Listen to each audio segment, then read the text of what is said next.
Bismillahir-Rahmanir-Rahim. In the name of God, the most merciful, the most beneficent. Your Majesties, Your Royal Highnesses, distinguished members of the Norwegian Nobel Committee, dear sisters and brothers, today is a day of great happiness for me. I'm humbled that the Nobel Committee has selected me for this precious award. Thank you to everyone for your continued support and love. Thank you for the letters and cards that I still receive from all around the world. Your kind and encouraging words strengthens and inspires me. I would like to thank my parents for their unconditional love. Thank you to my father for not clipping my wings and for letting me fly.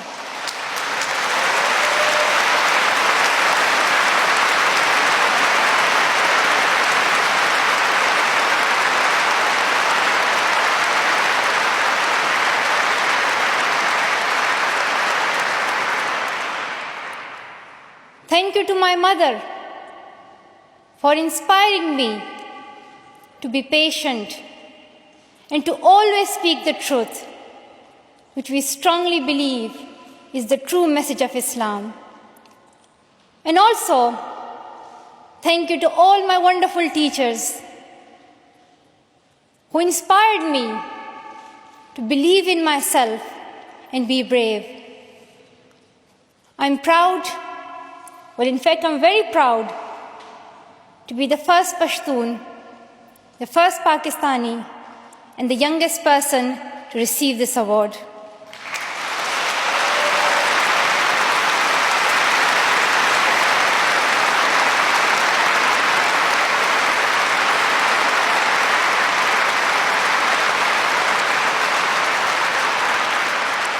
Along with that, I'm pretty certain that I'm also the first recipient of the Nobel Peace Prize who still fights with her younger brothers.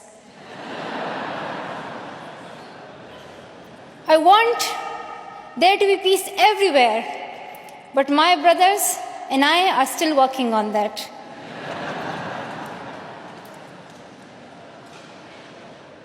I'm also honored to receive this award together with Kailash Satyarthi, who has been a champion for children's rights for a long time, twice as long, in fact, than I have been alive. I'm proud that we can work together. We can work together and show the world that an Indian and a Pakistani, they can work together and achieve their goals of children's rights.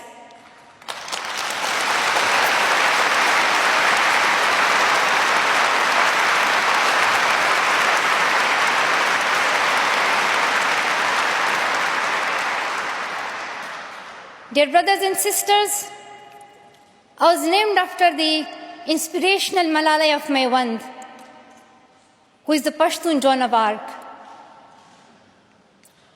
The word Malala means grief-stricken, sad. But in order to lend some happiness to it, my grandfather would always call me Malala, the happiest girl in the world.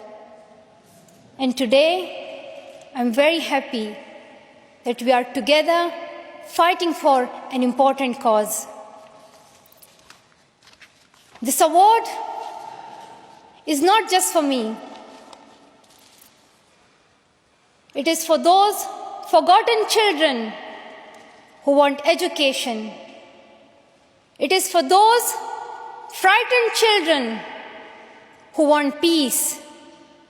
It is for those voiceless children who want change.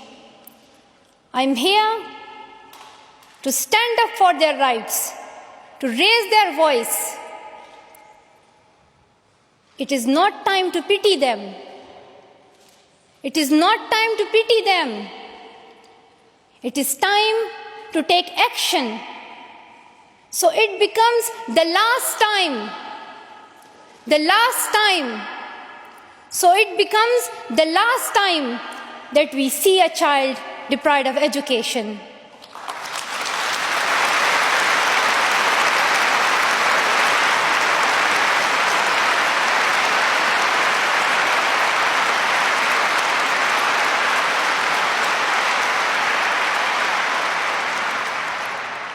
I have found that people describe me in many different ways.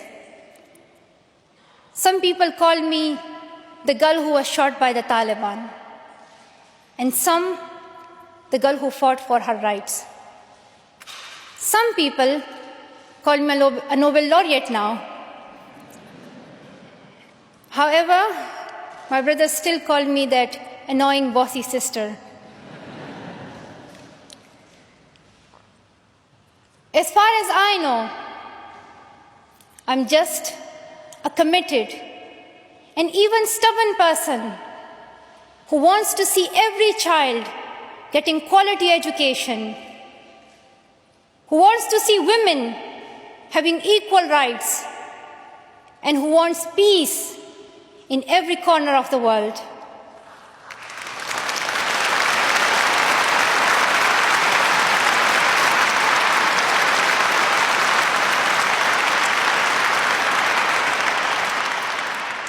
Education is one of the blessings of life and one of its necessities.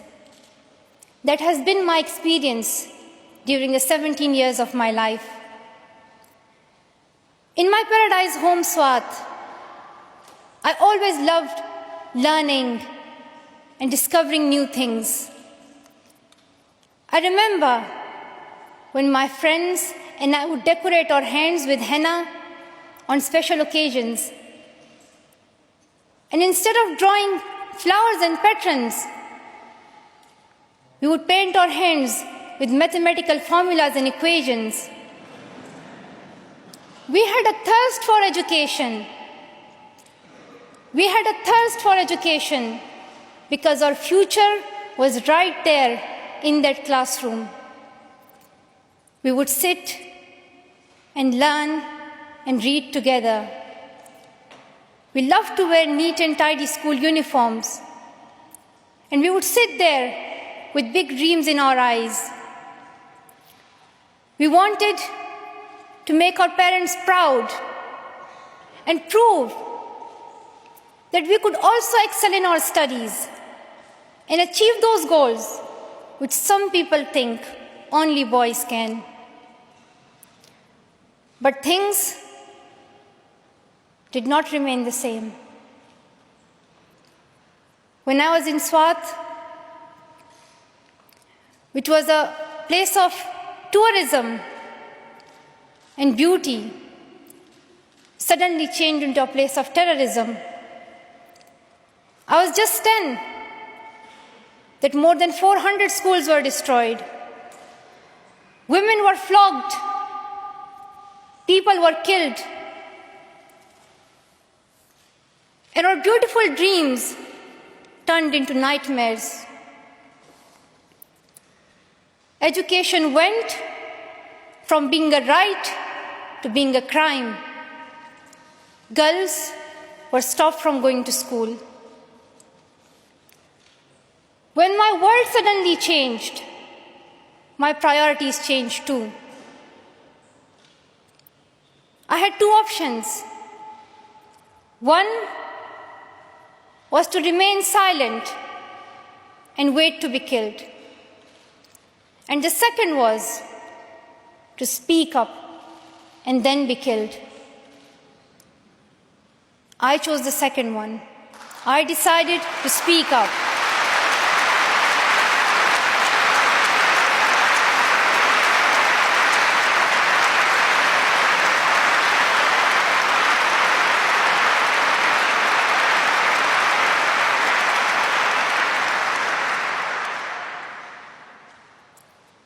We could not just stand by and see those injustices of the terrorists, denying our rights, ruthlessly killing people, and misusing the name of Islam, we decided to raise our voice and tell them, have you not learned that in the Holy Quran Allah says, if you kill one person, it is as if you kill the whole humanity? Do you not know that Muhammad, peace be upon him, the Prophet of mercy, he says, do not harm yourself or others. And do you not know that the very first word of the Holy Quran is the word Iqra, which means read? The terrorists tried to stop us and attacked me and my friends who are here today on our school bus in 2012. But neither their ideas nor their bullets could win. We survived. And since that day, our voices have grown louder and louder.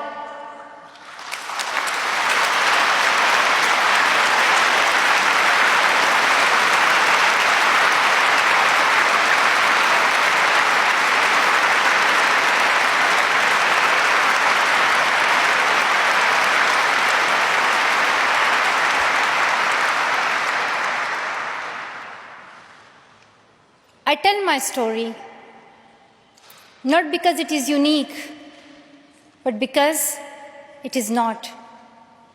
It is the story of many girls.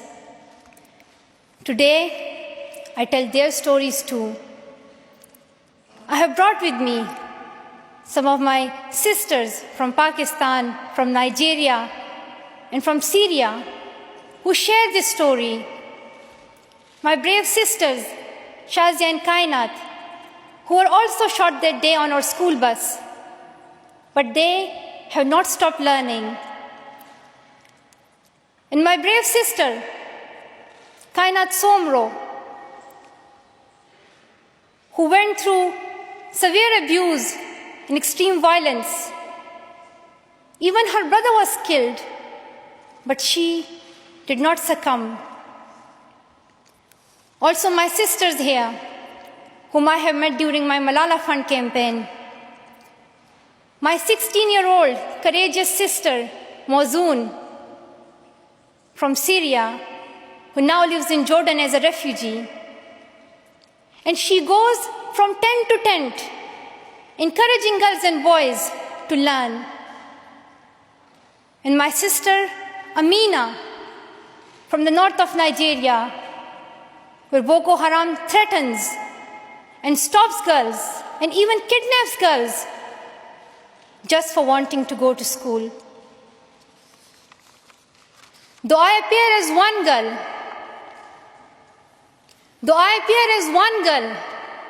one person who is 5 foot 2 inches tall, if you include my high heels, it means I'm 5 foot only. I am not a lone voice. I am many. I am Malala, but I'm also Shazia. I'm Kainat Somro. I am Mozoon.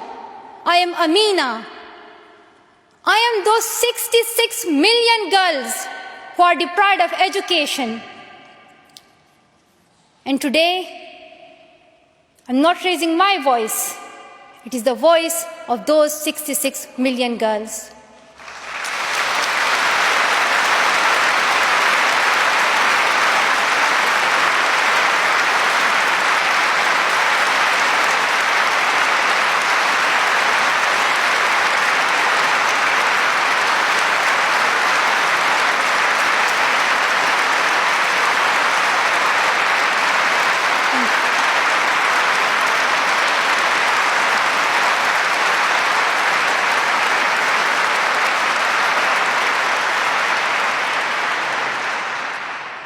Sometimes people like to ask me, Why should girls go to school? Why is it important for them? But I think the more important question is, why shouldn't they? Why shouldn't they have this right to go to school? Dear brothers and sisters, today, in half of the world, we see rapid progress and development.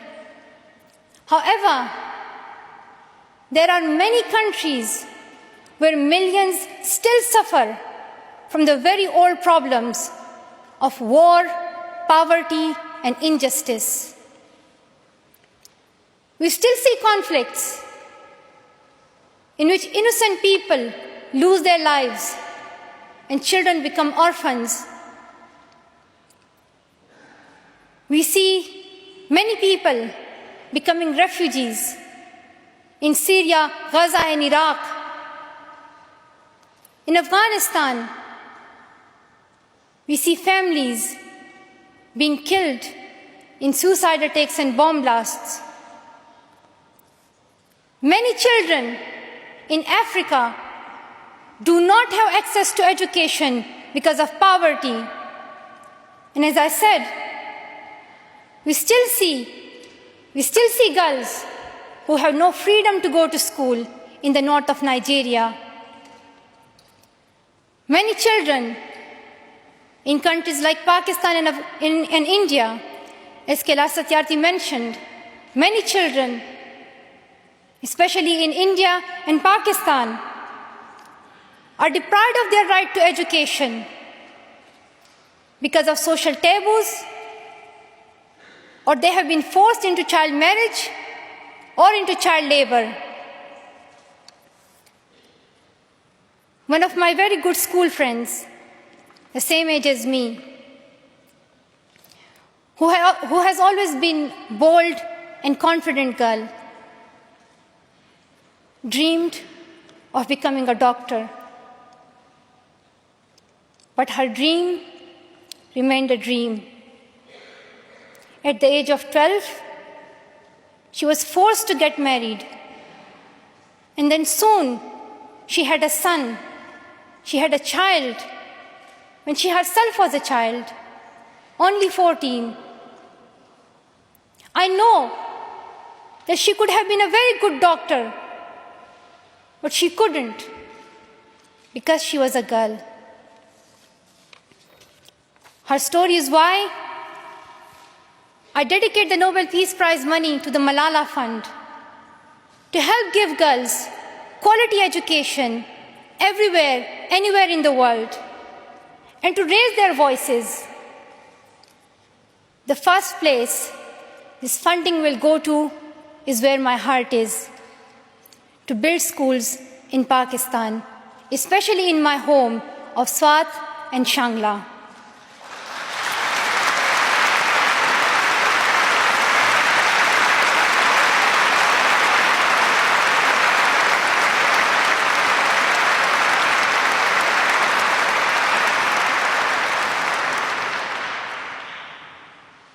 In my own village, there is still no secondary school for girls.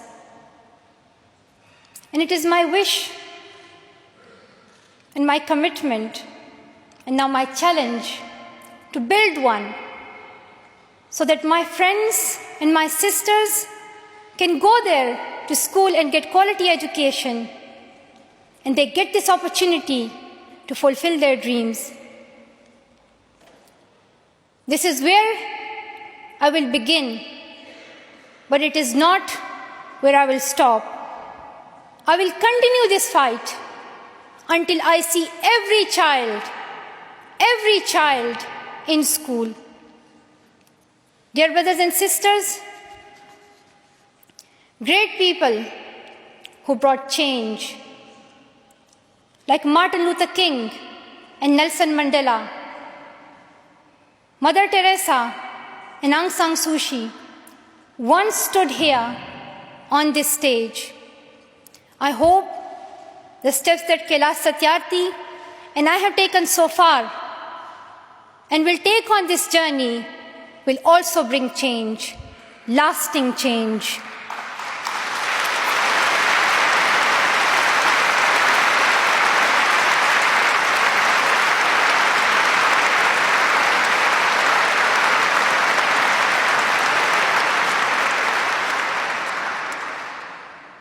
my great hope is that this will be the last time. This will be the last time we must fight for education. Let's solve this once and for all. We have already taken many steps. Now it is time to take a leap. It is not time to tell the world leaders to realize how important education is. They already know it. Their own children are in good schools. Now it is time to call them to take action for the rest of the world's children. We ask the world leaders to unite and make education their top priority. 15 years ago, the world leaders decided on a set of global goals, the Millennium Development Goals. In the years that have followed, we have seen some progress. The number of children out of school has been halved, as Kailash Satyarthi said. However, the world focused only on primary education, and progress did not reach everyone. In year 2015, representatives from all around the world will meet in the United Nations to set the next set of goals, the Sustainable Development Goals. This will set the world's ambition for the next generations.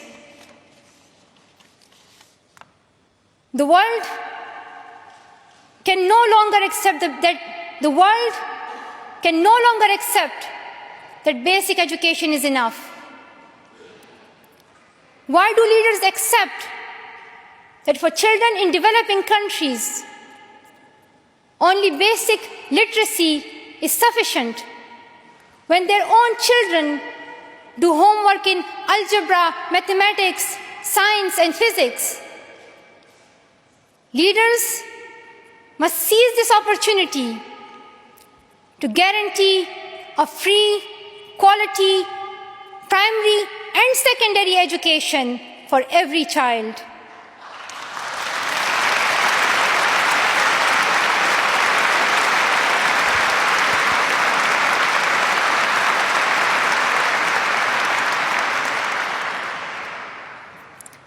Some will say this is impractical, or too expensive, or too hard, or maybe even impossible. But it is time the world thinks bigger. Dear sisters and brothers, the so-called world of adults may understand it, but we children don't. Why is it that countries which we call strong are so powerful in creating wars, but are so weak in bringing peace? Why is it?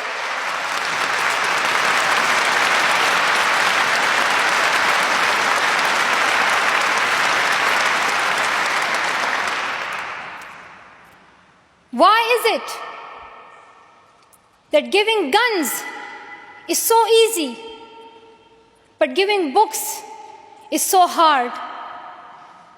Why is it? Why is it that making tanks is so easy, but building schools is so hard? We are living in the modern age, and we believe that nothing is impossible.